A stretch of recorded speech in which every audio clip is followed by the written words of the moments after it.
I welcome everyone to this discussion. I'm having a special guest today, Fiona Ryan. Or I hope I pronounce, is it Ryan or Ryan? Ryan. Ryan, okay, sorry about that. And she is It's a fine. political activist, and her goal is to shape the Western politics to be more open to diversity. And she is someone that I have found to be very intelligent, and she knows what she's saying. I do follow her on TikTok, and so she's going to be enlightening us on so many things today. I will try to not to take too much of her time and your time. I want you to listen attentively, and also you are free to um, put your questions. If it's on my platform or on her platform, you can put your questions there, and hopefully she would answer them by message. So, Fiona, you are welcome. Thank you for joining. Thank you for having me. Nice to see you, David. Hello, everybody. And can you just give a minute, just tell us about your work? Well, thank you for giving me this time, really, because most of my connection with people is in sort of 3-minute TikTok videos. And I get a lot of comments, often from other Westerners who seem to think that my focus is on some sort of altruistic, I want to I want to be a voice for Africans, I want to be a voice for Russians, or I want to be a voice for the Chinese. And that's actually not my angle at all, partly because I don't feel that any of those people need my voice. I think that Western people need my voice. And the reason for that is because we've essentially forced everyone to play this globalist colonial pirate game. Yeah. And we are now losing it. And I think that's one of the first times in history that we can absolutely say that we are losing this game. I think from a British perspective, we've perhaps already got some experience of that. We've already had the kind of fall of the British Empire. But how many people are we seeing at the moment who are just becoming aware of, for example, what the French have been doing in Africa, and who are saying things like, oh, well, this was all in the past, and I'm like, no, this is still happening right now.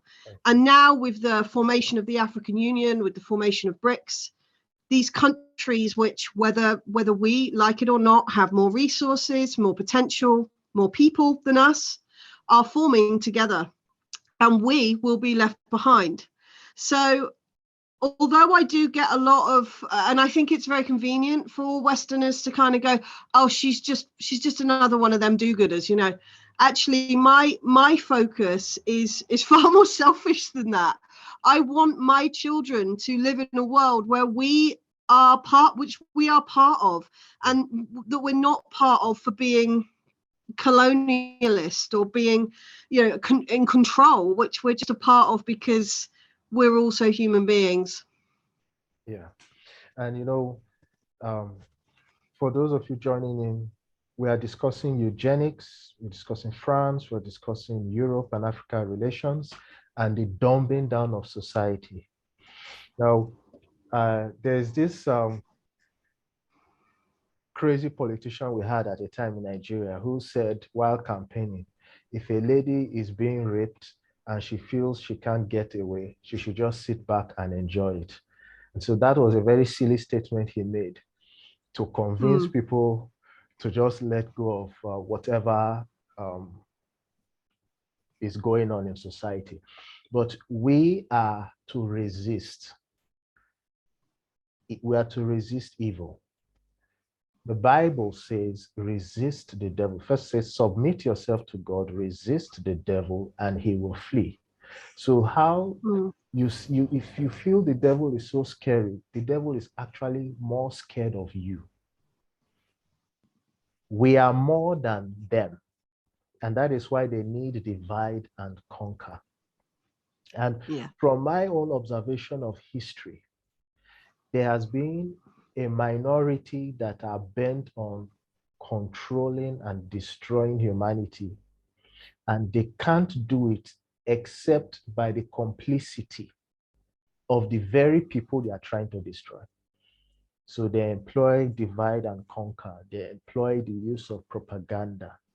And that brings me to the first question. What's eugenics?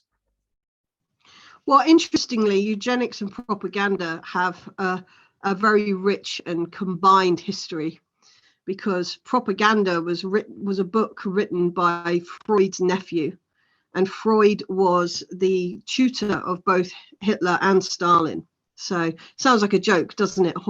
Freud, Hitler, and Stalin walk into a pub, but it may well have happened, you know. Yeah. And actually, the Eugenics Society was formed in Berlin in the 1920s, and it was mostly Jewish doctors, European Jews rather than Semites. It was mostly Jewish doctors, and they had very wild ideas about population control and about bloodlines. And actually, an awful lot of the real horrors that we've seen from the medical side of Germany at that time, I'll try not to be specific on wording here, for obvious reasons, actually comes from those men and what they determined. So you have obviously the well-known military side of Germany at that period of time. You have far less well-known medical side of Germany at that time. And fundamentally, the reason why we have kept that side hidden is for propaganda purposes. You know, if people knew that when they were, for example, profiling their blood type, that they were doing so based on research from a concentration camp in Hungary, based on mostly 13 to 15-year-old Slavic boys and girls, they might be less inclined to see that as a wonderful medical marvel, and in fact see it as something a little bit darker. The whole concept of determining people's strengths and weaknesses based upon physical attributes really is connected to that. And propaganda has been hugely useful in allowing those things to happen. So if you can manipulate the society into seeing people as good, regardless of behavior, regardless of who they are, or rather, should I say, in reference to this, bad, in regard, you know, irrespective of behavior, irrespective of who they are. Well, they're Jewish, therefore they must be bad. You know, that's a classic example, you know, from that period in time. And we know that resulted in the Holocaust, you know. Yes. You would then have the opposite of that, which is these people are good and nothing that they do can be bad. That is the basics of propaganda. And it is the basics of eugenics. Okay. And they really are the same thing.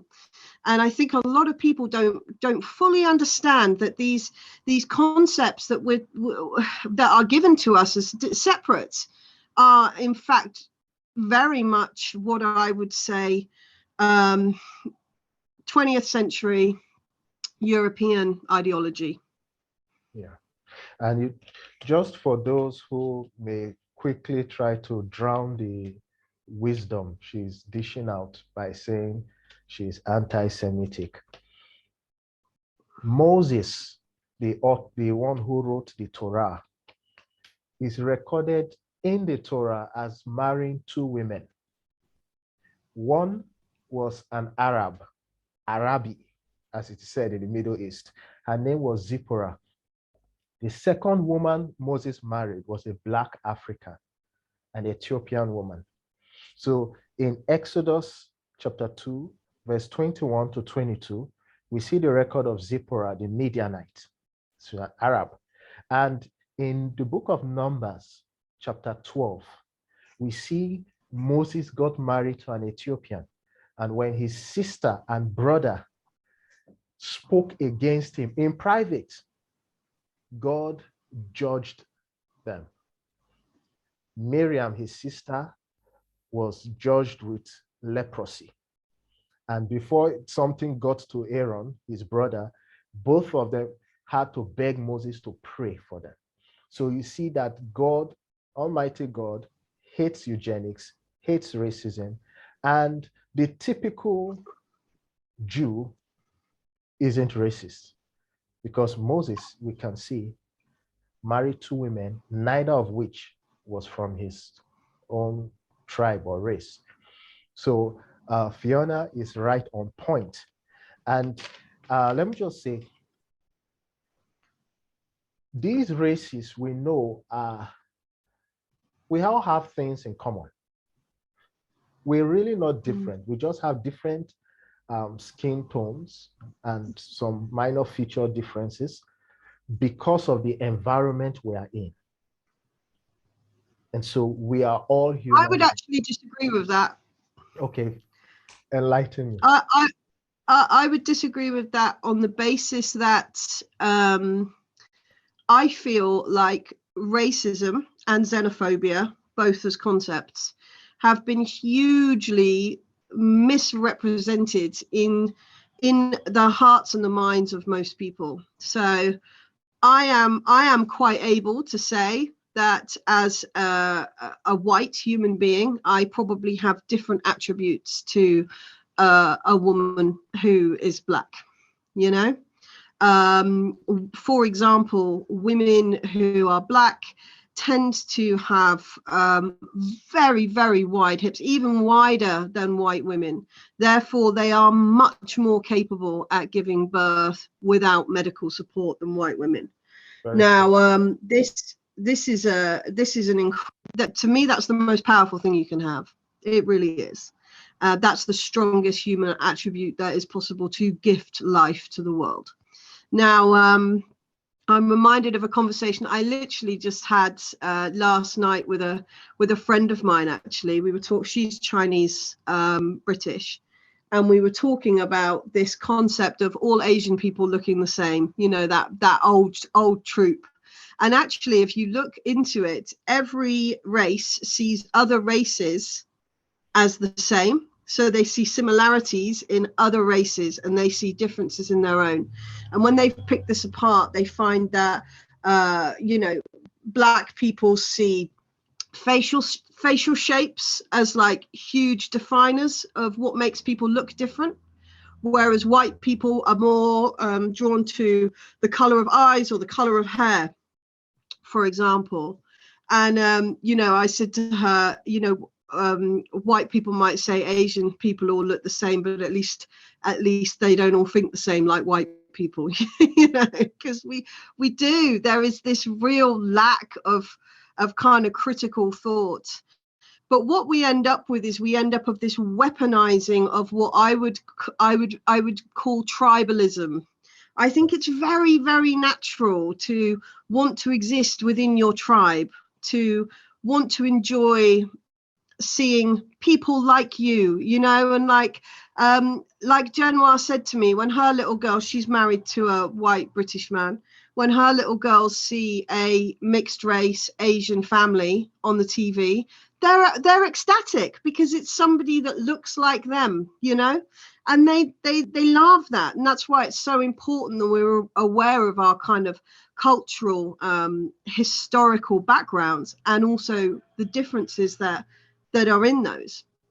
But I think that what happens is we live in a world where those differences are weaponized, and we're told that even to point them out means that we're racist or we're xenophobic or there's a phobia, there's an ill will, And what that ends up doing is leads to situations like I quite often see from Black Americans, where they'll say you're not allowed to have braids in your hair, or you're not allowed to wear that Ethiopian sari that you bought in Ethiopia from an Ethiopian, probably giving money to somebody who needed it, who made that for you, because it's cultural appropriation for a white person to do that.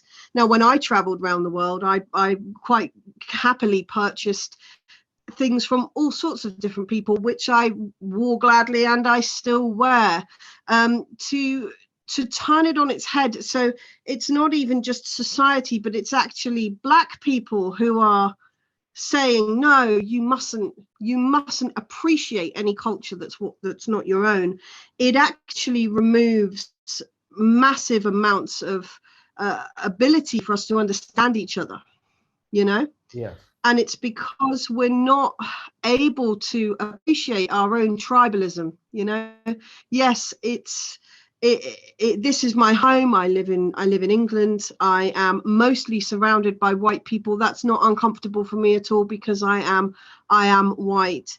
But is race just skin deep? Absolutely not. You know, black people, as I said, black women much better at giving birth, black men more usually much better at running, white men better at swimming, not better at much else, I'm going to have to say, but that's the truth, you know.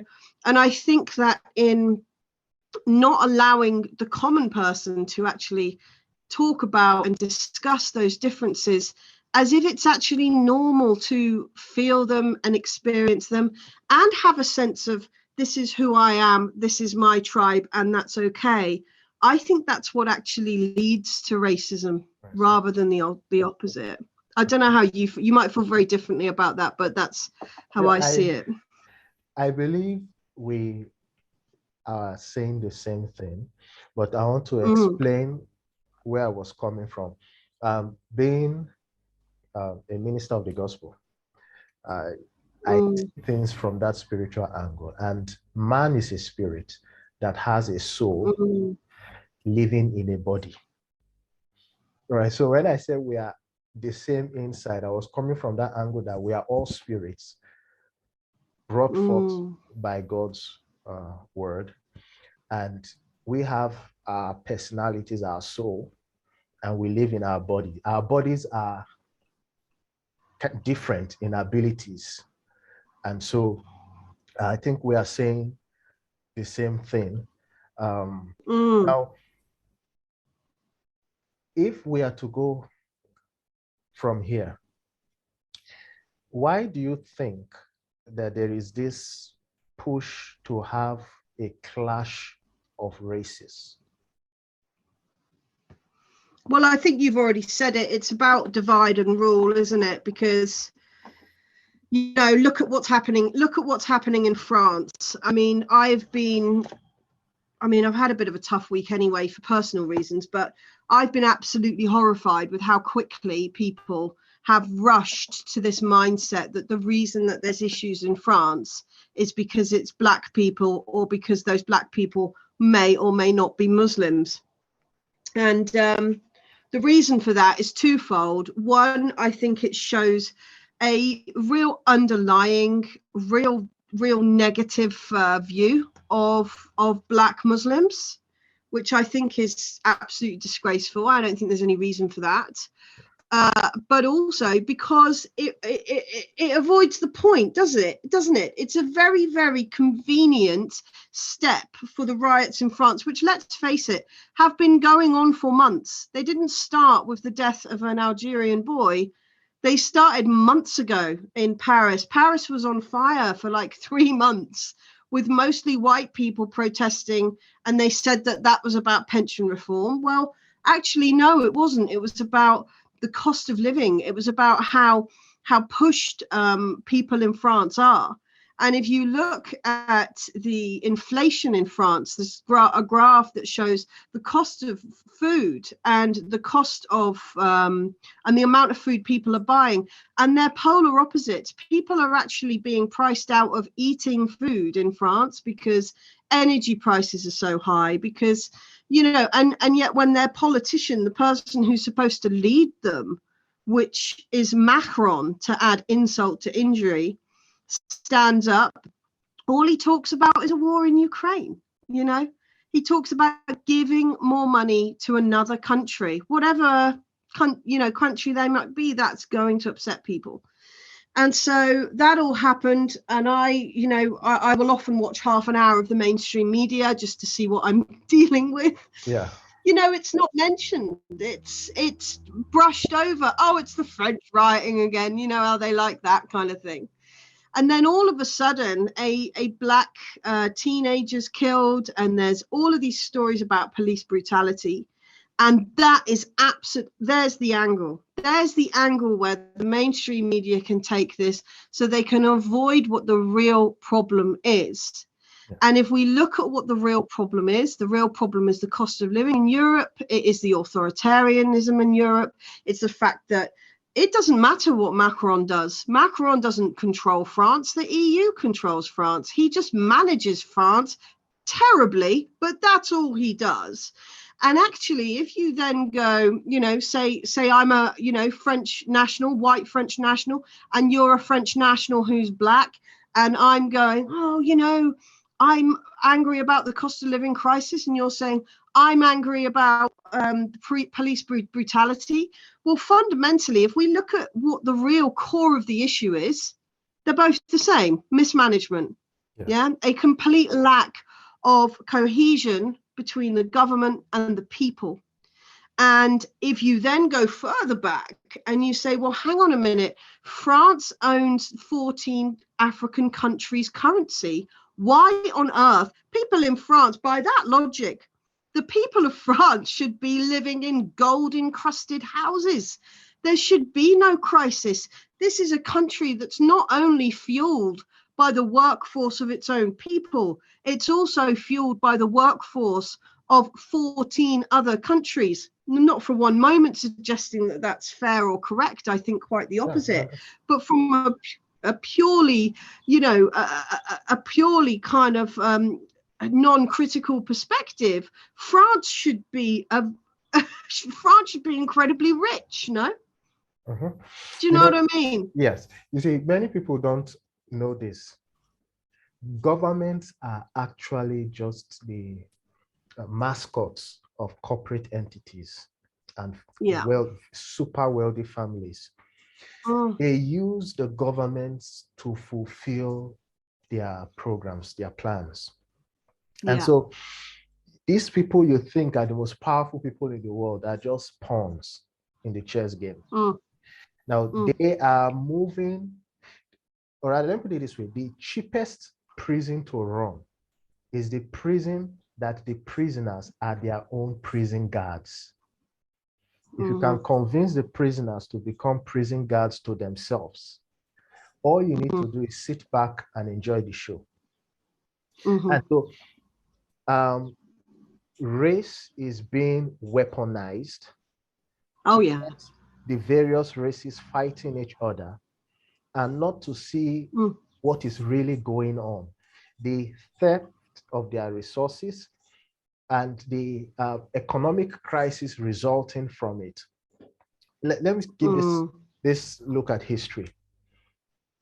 The Americans at a time were involved in slavery, right? The wealthy families convinced the poor white men that the black slaves should remain slaves and made them feel important. But you see, those racist white men were poor because their labor was cheapened by the fact that there was free slave labor. So the only group that benefited were the slave owners. Because why will you pay a white man $1 for what you can get for free? So to enforce their own greedy policies, they got those poor white folks to fight the black folks and keep them enslaved. And they got cheap, the wealthy ones got cheap labor and continued living comfortably, having hired cheap security guards to guard them against their black slaves. When slavery was abolished, then the standard of living increased, because then we now had more space for economic forces to act. There was no more free labor, so people had to be paid, and then they could negotiate their wages because everyone now got into the workforce. So it's a scheme. It's a grand heist of the people's resources. And there was a conference. I don't know if you know about it, Fiona. There was a Berlin Conference of 1884. I think November till about January or February 1885, where the European powers came together, convened by Otto von Bismarck of Germany. They convened this meeting together to divide the African continent amongst themselves. And that conference is still at work right now, because the French, they hold those African countries hostage.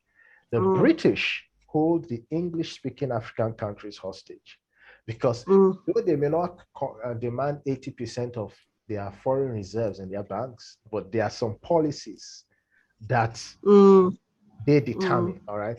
So this is one. And then the people in, the European people, the average European people do not know what is really going on. Because and this is entirely why I am, belligerently loud, because I honestly believe that the majority of people, and I think that actually, if you look at what's happening with the African Union and you look at what's happening with the Arab Union as well, it's like all these countries that we in the West have been told are, barbarians, they'll never get on, they need us to support them. As soon as there's been an opportunity for peace, they line up peace. And I think the majority of people do.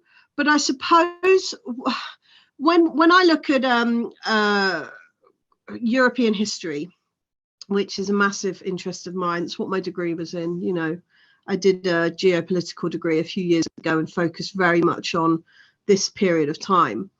And you look at it, someone asked me the other day, they said, has France got democracy? And I said, well, when's France ever had the time to have democracy?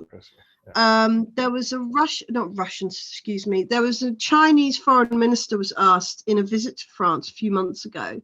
They said to him, what do you think of the French Revolution, which of course was 1776? And he said, brilliant line, he said, it's too early to tell. Yeah. Because that's how the Chinese see time. They see time so differently to us. They look at things in terms of generations rather than years. And so it's too early to tell what the result of the French Revolution will be. We're not through the fallout of it yet. So the French Revolution, 1776, and then we had essentially that went on for years and years. Then Napoleon came and did his thing, massive unrest in France, Then in the end of the 19th century, you had massive wars with Spain, all these colonial wars over in Africa, people living very provincial, very insular lives in France, everyone very, very poor. Unlike, as you've said, the very, very wealthy who are making all of this money from slavery and all the other stuff. And then you have the First World War. So it's like, if you've only just managed to overthrow your monarchs and then you go straight into a war like less than 100 years later, how on earth have you got an opportunity therefore for democracy? Then you have the Second World War. And of course, the Second World War resulted in massive German invasion and everything like that. And then the second France came out of the Second World War, they went straight into the European Union, which is absolutely anti-democratic. So France has never had this democracy of which they preach. And also the common French person has never really had this wealth of which they have attempted to say is there. And I really want people who are in like my position, poor Europeans, to be saying, well, there's been all of this looting, there's been all of this money taken from African countries, like you've just said, our labor, our resources, our minds have been cheapened by the fact that there's so much cheaper labor available elsewhere. This has ruined our lives as much as it's ruined anybody else's. So the best thing is if we are all together, me, you, you know, all of us together to actually fight against what the real problem is, rather than this pitting against each other. And when I see the French riots and I think, wow, you've got a bunch of, you know, African migrants rioting with, you know, white European French nationals. They are rioting for the same reasons. You're not going to have riots in a country where the standard of living is good and they feel like they're secure and that the police are working for them. All of these people are rioting for the same reason. So the best way is to get them to fight each other. Yeah. And you see, the reason why we're having this issue of migration into Europe is because not the average Europeans, but the governments on behalf of the corporations are destabilizing African nations around the world. They are destabilizing them, keeping them from moving forward. There was a conference in 1972 where some European powers came together and said they would not allow Africa to develop because of the resources. But you see, just as we have some characteristics that are different from each other, when you look at all the continents on Earth, you can actually fit them together as one. If you look the shape of Africa, the shape of South America, if you put it together, it fits. The shape of Europe, putting it together just like that, it forms something. Yeah, Canada and Norway, they slot together. I believe that our different characteristics, abilities, skills, and gifts were designed by God to profit each other. Complement, yeah, to complement each other. Now, the Europeans, when it comes to technology, are very good, better than Africans. But Africans have the resources. So all we need to do, for example, is just a trade, and both parties are happy. We bring in, there are parts of the world that are very good at medicine. I believe the Indians, the Chinese, we just come in, work together. These resources have been shared. I believe in God Almighty, because I don't think I came from it. My ancestors came from monkeys and monkeys came from bacteria. No, that's nonsense. If not, my phone would be able to evolve into a car. So I believe that our various skills come together to complement each other. But there are a few who are so crazy about power and whose humanity is still in doubt, that want to control these resources. And so they pitch human beings against each other. In fact, in the Bible, it says it's a sign of the end in Matthew 24, verse 7. So I want you, we just have about 5 minutes.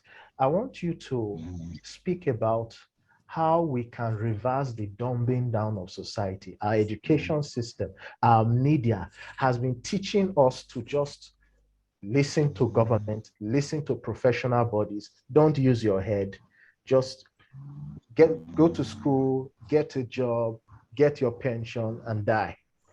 So how can we reverse it? Well, I think, you know, it's got to be about the children, hasn't it?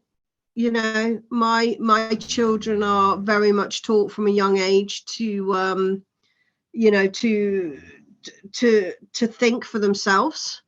But I feel like we have to really take a strong and sometimes uncomfortable look at some of the policies that our governments put in place, which creates this idea that to see things differently is racism, is xenophobia, is homophobia. Look what happened in Ghana. You know, like the Ghanaian people said, we don't want gay marriage to be a thing in Ghana. The Americans went wild. You know, the Americans were like, no, we will sanction you unless you say that men and women are the same, you know. And actually an African man on one of my posts the other day said it just so succinctly. He said, democracy is sometimes uncomfortable. If people are going to be allowed to have self-determination, that might not always mean what you think it should mean, you know. And I think that is absolutely the first step My tagline is diplomacy is free, because we put all of this money into wars when we should be building schools, you know. And it would be cheaper to do that.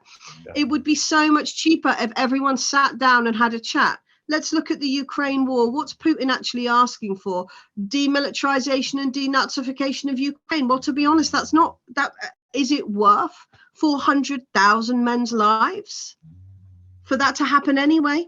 You know, and I think that what Africa needs to do is exactly what Africa's doing. You know, Africa has taken, I think, the best of the best. You know, I know Sergei Lavrov is hugely involved in creating the African Union. The Africans have said, yeah, we'll take Swahili, that'll be our national language. I know that there's children now in China learning Swahili so that they can work and live in Africa. Yeah. It's a wonderful thing to see. I've got absolutely no doubt that Africa's time is, you're rising, you know. My fear is not for Africa. My fear is for us, because we are just going to end up so very poor and so very alone. And if we cannot push this arrogant past nostalgia, and it's a nostalgia that 50 years ago or 500 years ago everything was wonderful because Britannia ruled the waves. I still hear people say that today. Great Britain. I'm like, what is great about it? Come on, you know. And I really, really hope that we can come to the table and actually discover in ourselves what we have to offer, which is more than piracy. Exactly. And yeah, I think that's, Yeah. I don't think Africa's got anything to worry about, man. Seriously, I think that we have. No, the average African nation is not war crazy. And that is why you No. hardly hear African nations fighting each other. African nations don't buy air defense systems. They don't bother about intercontinental ballistic missiles. The Africans just want to live, trade, enjoy nature. And so at some point, I believe the African continent is going to play a key role in world stability. Yeah. And if the collective West and Europe would simply respect our own views, it's going to be a walk in the park, because Africans welcome Europeans in. Come over, live with us. We are very playful and all, but that tension is not there. So I really would hope that people who listen to you will understand what you're talking about and really listen and listen again to this video.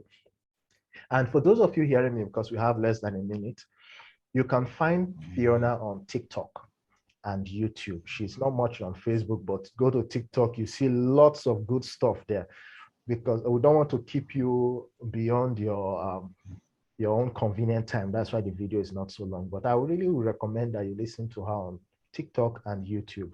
And Fiona, thank you for your time. You've said a lot in a short space of time, but I really appreciate it. It's a shame we don't have longer, but maybe we can approach some of the other things another time. Yes. Lovely to chat to you, David. God bless. We'll have another chat. Thank you very much. All right. Bye.